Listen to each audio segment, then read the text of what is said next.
Salut tout le monde et bienvenue à une nouvelle exploration de la culture marocaine. On plonge aujourd'hui dans le numéro du 20 février 2025 de 7 Days Culture. Un magazine marocain qui, comme toujours, nous réserve un mélange fascinant de sujets.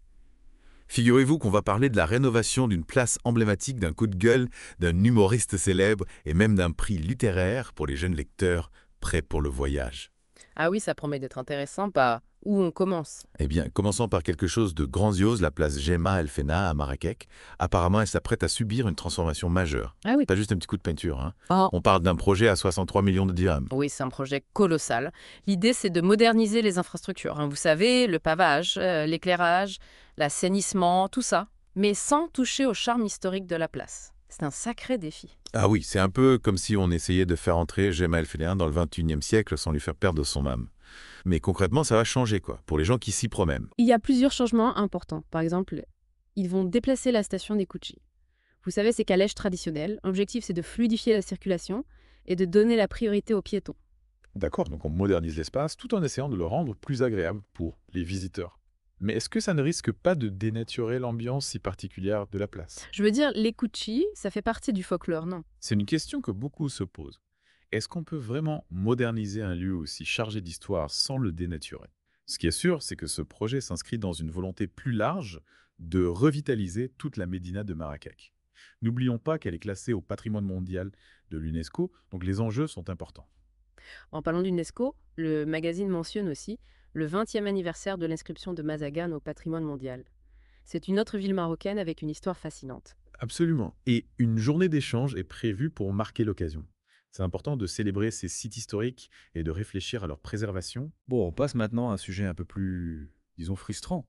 Il s'agit de Gad Elmaleh, l'humoriste franco-marocain, qui a poussé un coup de gueule concernant les nouveaux théâtres au Maroc. Il paraît qu'ils sont flambant neufs, mais fermés. Oui, c'est une situation assez absurde. Gad Elmaleh remplit des salles entières à Paris, mais il ne peut pas se produire au Maroc, son pays d'origine, parce que les nouveaux théâtres de Rabat et de Casablanca restent porte close. C'est fou, non? Le grand théâtre de Rabat a été inauguré en grande pompe en octobre 2024, il me semble. Et celui de Casablanca est terminé depuis 2019. Qu'est-ce qui bloque? Eh bien, officiellement, il s'agit d'audit et de vérification, mais aucune date d'ouverture n'a été annoncée, et ça commence à faire jaser. Gad Elmaleh a d'ailleurs exprimé sa frustration sur les réseaux sociaux avec un Iwa Baza.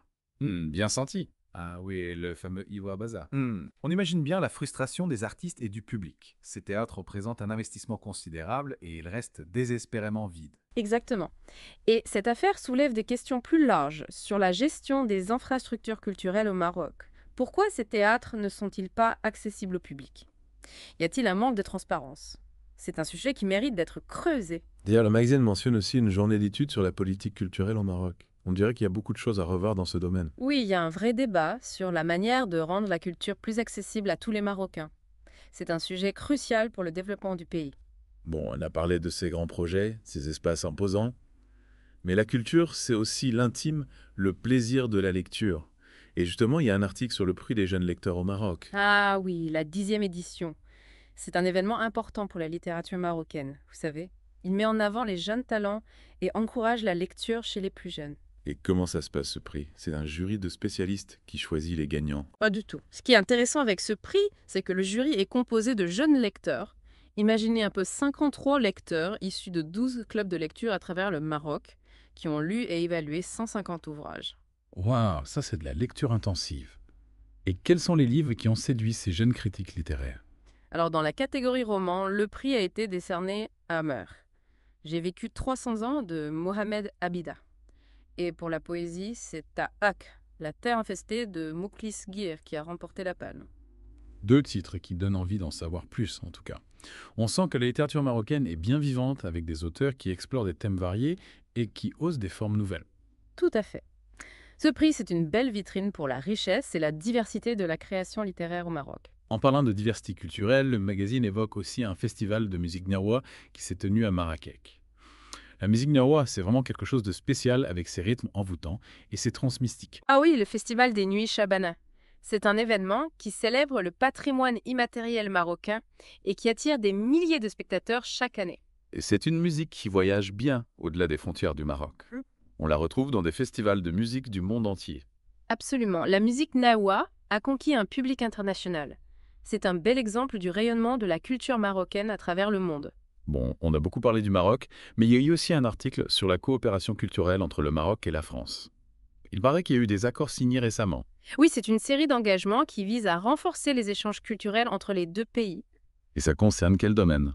Eh bien, ça va de la restauration d'archives audiovisuelles à la formation en archéologie et en bibliothéconomie, en passant par la coproduction cinématographique et la préservation du patrimoine. C'est un programme assez vaste. C'est intéressant de voir que cette coopération s'étend à des domaines aussi variés. Oui, et c'est une bonne chose, car cela permet de créer des ponts entre les cultures et de partager des savoirs et des expériences. Tiens, puisqu'on parle de musique, il y a aussi un article sur la sortie d'une nouvelle chanson de Fadel Shaker, le chanteur libanais. Ah oui, Ketia Beste de Lac, une chanson d'amour qui est sortie juste avant la Saint-Valentin. Il semblerait que Fadel Shaker soit toujours aussi populaire malgré les controverses qui ont marqué sa carrière. Oui, sa musique continue de toucher un large public. Et puis il y a aussi Amel Bent qui a dévoilé un extrait de son prochain album.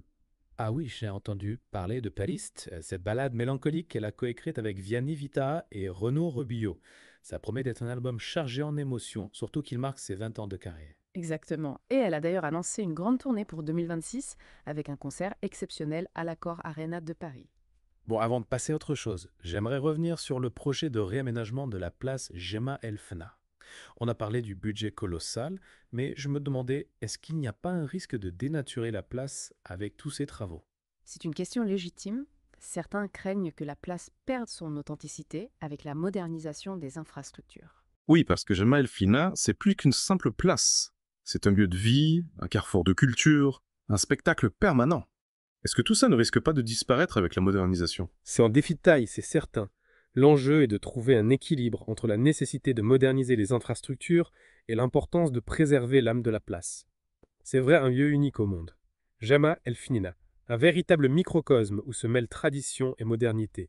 J'espère que les architectes et les urbanistes en charge du projet sauront relever ce défi. En tout cas, ce qui ressort de ce numéro de 7 Days Culture, c'est que la culture marocaine est en pleine effervescence. On sent une énergie, une volonté de créer et d'innover tout en restant ancré dans les traditions. Oui, c'est une culture qui se nourrit de ses racines tout en s'ouvrant au monde. On le voit avec la coopération culturelle avec la France, qui vise à la fois à préserver le patrimoine commun et à encourager la création contemporaine. Et puis il y a cette nouvelle génération d'artistes et d'écrivains marocains qui apportent un regard neuf, qui osent explorer de nouveaux territoires. Le prix des jeunes lecteurs en est un bel exemple. Absolument. On sent une vraie vitalité, une soif de raconter des histoires, d'exprimer des émotions, de partager des expériences. Et la musique n'est pas en reste avec des artistes comme Fadel Shaker et Amel Bent qui continuent de séduire un large public chacun avec son univers musical.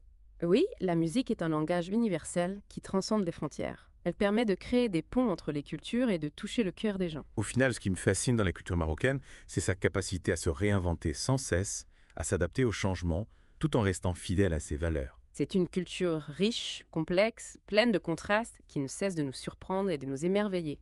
Eh bien, chers auditeurs, j'espère que cette plongée dans l'univers de cette des cultures vous a donné envie d'en savoir plus sur la culture marocaine. N'hésitez pas à vous procurer ce magazine si vous souhaitez approfondir certains sujets. C'est une mine d'informations sur la vie culturelle au Maroc. Merci de nous avoir accompagnés dans cette exploration. On se retrouve très bientôt pour une nouvelle plongée au cœur d'un sujet passionnant